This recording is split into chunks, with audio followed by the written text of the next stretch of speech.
স্ত্রীর কথা মতো হস্তমৈথুন করা যাবে কি না। ইসরাফিল আপনি লিখেছেন, নামাজের প্রথম বৈঠকে ভুলে দুরূদ শরীফ পড়লে কি সাউসেজদা দিতে হবে? সুরাইয়া রিমি আপনি লিখেছেন, 4 রাকাত ফরজ নামাজের ক্ষেত্রে 2 রাকাত পড়ার পর তাশাহুদ না পড়ে দাঁড়িয়ে পড়লে করণীয় কি?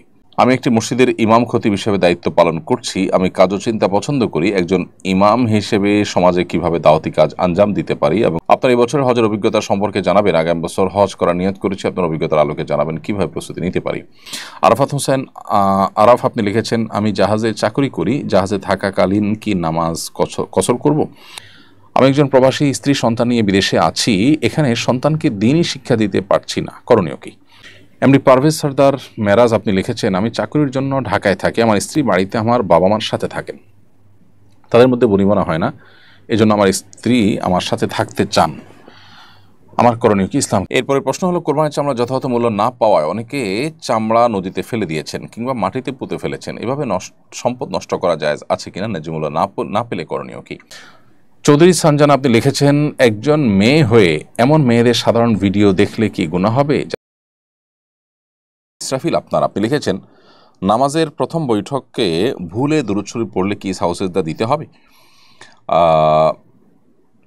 এর উত্তর হলো যে, নামাজের প্রথম বৈঠকে যদি ভুলে দেওয়ার পরে আপনি আত্মাহাতের পর দুরূদ শরীফ পড়ে ফেলেন, তাহলে শেষে সিজদা সাহু দিতে হবে ফোকায়ে আহনাফের মতে। ফোকাহে হাম্বলি যারা আছেন, হানাবেলা ফকি যারা আছেন, হাম্বলি ফকিদের মতে, সৌদের উলামায়ে মতে দিতে হবে না।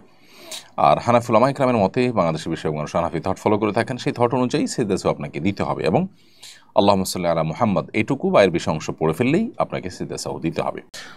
চৌধুরী সানজান আপনি লিখেছেন, একজন মেয়ে হয়ে এমন মেয়েদের সাধারণ ভিডিও দেখলে কি গুনাহ হবে যারা পর্দা করে না?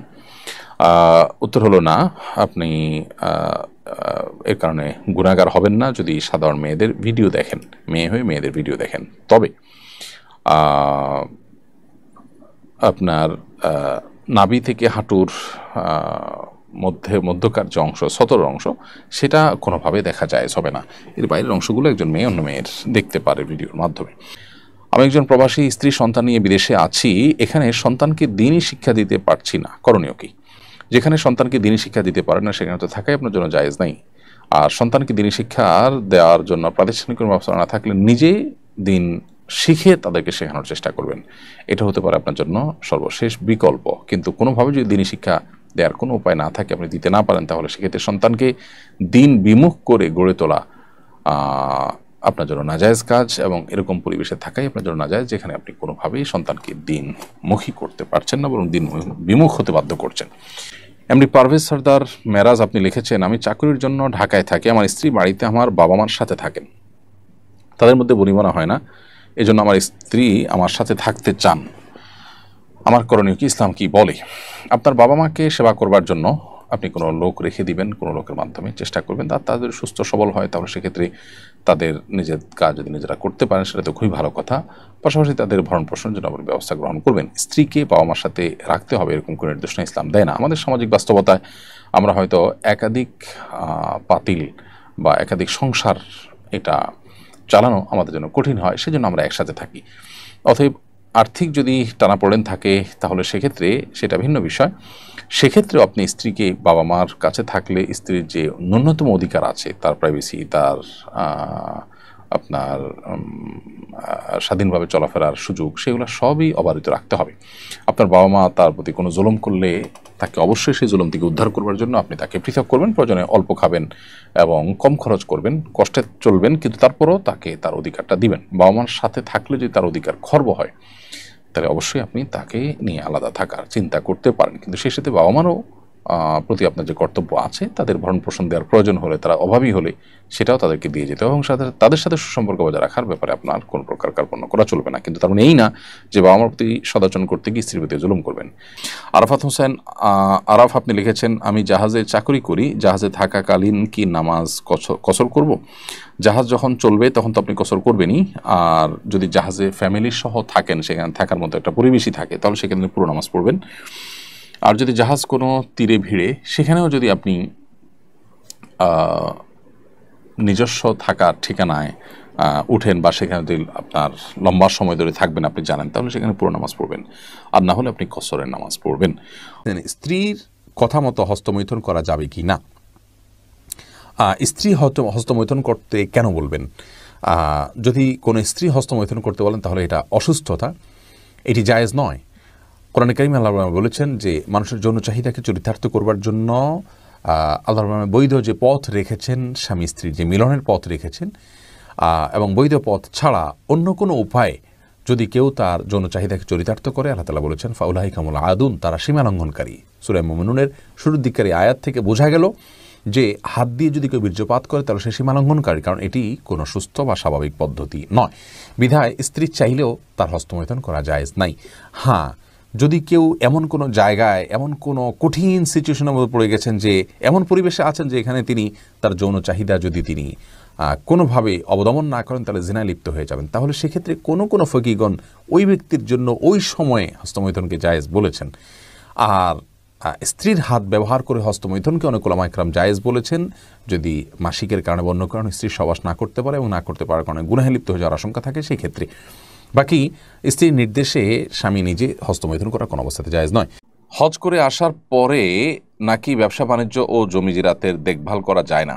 হজ করার পরে কেউ বৈষয়িক কাজে যুক্ত হলে বিষয়টা মানুষ মন্দ দৃষ্টিতে দেখে, এ কারণে মানুষ কর্মক্ষম অবস্থায় হজ করতে আগ্রহী হয় না। হজ করার পর কি আসলেই বৈষয়িক কাজ করা নিষিদ্ধ? হজ করে আসার পরে নাকি ব্যবসা বাণিজ্য ও জমি জিরাতের দেখভাল করা যায় না? হজ করার পরে কেউ বৈষয়িক কাজে যুক্ত হলে বিষয়টা মানুষ মন্দ দৃষ্টিতে দেখে, এ কারণে মানুষ কর্মক্ষম অবস্থায় হজ করতে আগ্রহী হয় না। হজ করার পর কি আসলেই বৈষয়িক কাজ করা নিষিদ্ধ? প্রথম কথা হলো যে হজ করে আসার পর ব্যবসা বাণিজ্য, দুনিয়াবি কাজকাম, জমিজিরাত, ক্ষেত খামারের কাজ এগুলো করা যায় না, এটি একেবারে ভুল ধারণা। হজ করার পরে কাজগুলো কেন করা যাবে না? এই কাজগুলো কি কোনো অপরাধকর্ম? অপরাধকর্ম তো নয়। সো এই কাজগুলো হজ করে আসার পর আমরা করতে পারবো। বরং মানুষ বসে বসে খাওয়া বা পরনির্ভরশীল হওয়ার চাইতে তিনি কর্মক্ষম হলেন, তিনি পরিশ্রমী হলেন, তিনি কোনো কাজে এঙ্গেজ থাকলেন, সেটা বরং অধিকতর প্রশংসনীয় ইসলাম শরিয়া দৃষ্টিকোণ থেকে সার্বিক বিচার বিবেচনায়। তো সেই জায়গা থেকে আপনি এটাকে অবশ্যই জায়েজ মনে করতে হবে এবং এটাকে অ্যাপ্রিসিয়েট করতে হবে যে একজন মানুষ হজ করে আসার পর তিনি দুনিয়ার কাজে বিভিন্ন রকমের ব্যবসা বাণিজ্য ইত্যাদির কাজে তিনি লিপ্ত এবং সেগুলোতে তিনি এঙ্গেজ হয়েছেন। সো সেটাকে খারাপ ভাবে দেখা, এটা নিছকই আমাদের ভুল ধারণা। আপনার এই বছরের হজের অভিজ্ঞতা সম্পর্কে জানাবেন। আগামী বছর হজ করার নিয়ত করেছি, আপনার অভিজ্ঞতার আলোকে জানাবেন কীভাবে প্রস্তুতি নিতে পারি। এবছর হজের অভিজ্ঞতা খুবই ভালো, আলহামদুলিল্লাহ। বাংলাদেশ পার্ট তো বটেই, এর বাইরেও সৌদি পার্ট যেটা মূল, সেখানে আলহামদুলিল্লাহ এবছর হজের কার্যক্রম বেশিরভাগ মানুষের কাছেই বেশ পছন্দ হয়েছে। অন্য যে কোনো বছরের তুলনায় সেখানকার এবারের ব্যবস্থাপনা বেশ ভালো ছিল। আমরা আশা করব সেটাকে উত্তরোত্তর তারা বৃদ্ধি করবেন এবং তারা হজযাত্রীদের হজকে আসান এবং সহজতর করবার জন্য নানাবিধ উদ্যোগ নেবেন। এর পাশাপাশি আগামী বছর আপনি যেহেতু হজে যাওয়ার নিয়ত করেছেন, আপনাকে আমার পরামর্শ থাকবে খুব ভালো করে একাধিকবার বিভিন্ন জায়গা থেকে আপনি ট্রেনিং নেওয়ার চেষ্টা করবেন। যত বেশি প্রশিক্ষণ গ্রহণ করবেন তত বেশি হজ আপনার জন্য সহজতর হবে, তত বেশি হজের ইবাদত আপনি করে আল্লাহর কাছে বেশি সবের ভাগিদার হতে পারবেন, হজকে অর্থবহ করতে পারবেন। এই জিনিসটা আমাদের অনেক হাজি সাহেবরা করেন না। সব রকমের প্রস্তুতি নেন, কিন্তু হজের আগে সঠিক গাইডলাইন নেওয়ার জন্য যে প্রশিক্ষণ প্রয়োজন, সেই প্রপার প্রশিক্ষণ অনেকে নিচ্ছেন না, এটা ভুল। তো আমি আপনাকে অনুরোধ করবো সেই কাজটি করার জন্য। আমি একটি মসজিদের ইমাম খতিব হিসেবে দায়িত্ব পালন করছি। আমি কাজ ও চিন্তা পছন্দ করি। একজন ইমাম হিসেবে সমাজে কিভাবে দাওয়াতি কাজ আঞ্জাম দিতে পারি এবং আমার মসজিদকে কেবল নামাজের জায়গা না হয়ে কিভাবে সমাজ সংস্কারের কেন্দ্র বানাতে পারি, আপনার পরামর্শ দিক নির্দেশনা কামনা করছি।